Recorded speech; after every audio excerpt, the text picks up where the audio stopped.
Welcome back to another podcast in which we're going to talk about the beliefs we learned as children. Some of the things we believe are positive and nourishing. These thoughts serve us well all of our lives, such as look both ways before you cross the street. Other thoughts are very useful at the beginning, but as we grow older, they are no longer appropriate. For example, don't trust strangers. This might be a good advice for a small child, but for an adult to continue this belief will only create isolation and loneliness. Why do we so seldom sit down and ask ourselves, is that really true? Why do I believe things like, it's difficult for me to learn? Or is it true for me now? Where did that belief come from? So there is so many questions that should be asked. Do I still believe it because a first grade teacher told me that over and over?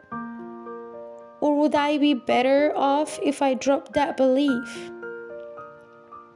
There are so many other beliefs that, for example, we say boys don't cry or girls don't climb trees. All these beliefs or holding such beliefs create men who hide their feelings and women who are afraid to be physical. If we were taught as a child that the world is a frightening place, then everything we hear that fits that belief we will accept as true for us. The same is true for don't trust strangers, don't go out at night, or people cheat you.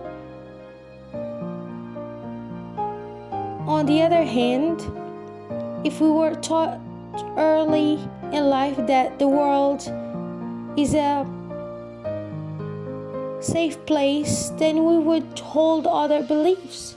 We could easily accept that love is everywhere and people are so friendly and I always have whatever I need.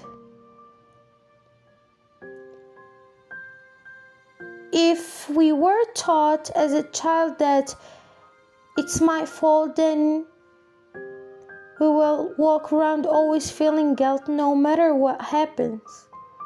Your belief will turn you into someone who's always saying I'm sorry. So if we learn to believe as a child, I don't count, then this belief will always keep you at the end of the line wherever you are. There is a saying that says, if you believe it, it seems true. And I do agree with it. You just have to think about this for some time. How often have we said, that's the way I am, or that's the way it is? Those specific words are really saying that that's what we believe to be true for us. Usually what we believe is only someone else's opinion we have incorporated into our belief systems. No doubt, it fits right in with all the other things we believe. The question is, are you one of the many people who will get up in the morning, see that it's raining and say, oh, what a lousy day? In fact, it isn't a lousy day, it's only a wet day. If we wear the appropriate clothing and change our attitude, we can have a lot of rainy day fun. If it is really our belief that rainy days are lousy days, then we will always greet rain with a sinking heart. We will fight the day rather than flow with what is happening in the moment. If we want a joyous life, we must think joyous thought. If we want a prosperous life, we must think prosperous thought. So if we want a loving life, we must think loving thoughts. Whatever we send out mentally or verbally will come back to us in the like form. As I said in the very, very first video, whatever you give out, you get back. So it's really up to the things you put in mind. Now I invite you to stop for a moment and catch your thought. It will be quite impossible for the moment because you have never thought about this, but it's okay. You just stop for a moment and catch your thought. What are you thinking right now? If it is true that your thoughts shape your life, would you want what you were just thinking right now to become true for you? If it's a thought of worry or anger or hurt or revenge or fear, how do you think this thought will come back to you? It's a little bit scary, isn't it? Actually, it's not always easy to catch our thoughts because they move so swiftly. However, we can begin right now to watch and listen to what we say. This is as the first step to catch our thought. If you hear yourself expressing negative words of any sort, stop in the mid-sentence. Either rephrase the sentence or just drop it. Dropping it is quite, as a beginner, is not that much easy, but rephrasing the sentence, it's really work. You could even say to it out, and you could say it loudly. And here is another example, so to make it clear for you. Imagine yourself in line at a cafeteria or perhaps at a buffet in a luxurious hotel where instead of dishes of food, there are dishes of thoughts. Are you following? Yeah, you get to choose any and all the thoughts you wish. These thoughts will create your future experiences. Now, if you choose thoughts that will create problems and pain, that's rather foolish. It's like choosing foods that always make you ill. We may do this once or twice, but as soon as we learn which food upsets our bodies, we stay away from them. It's the same with thoughts. So let us stay away from thoughts that create problems and pain. There is a saying that is said by one of the good teachers, Dr. Raymond Charles Barker. He said, when there is a problem, there is not something to do, there is something to know, and it's really true. Our minds create our future. When we have something in our present that is undesirable, then we must use our mind to change the situation. And we can begin to change it this very second.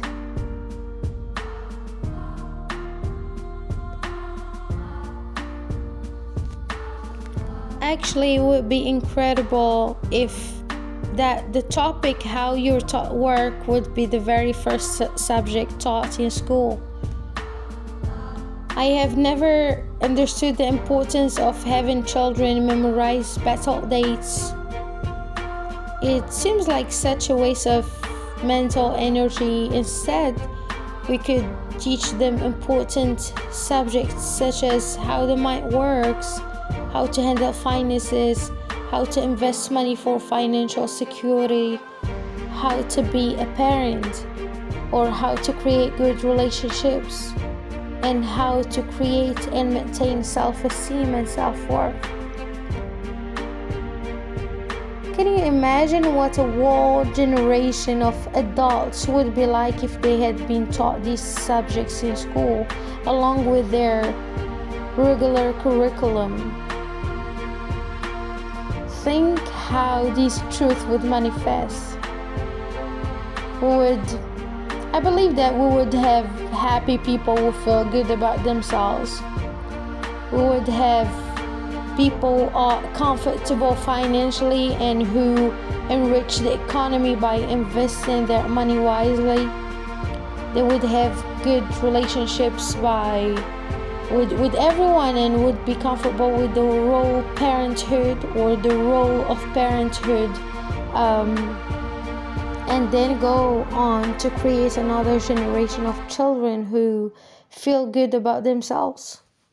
Yet within all this, each person would remain an individual expressing his or her own creativity.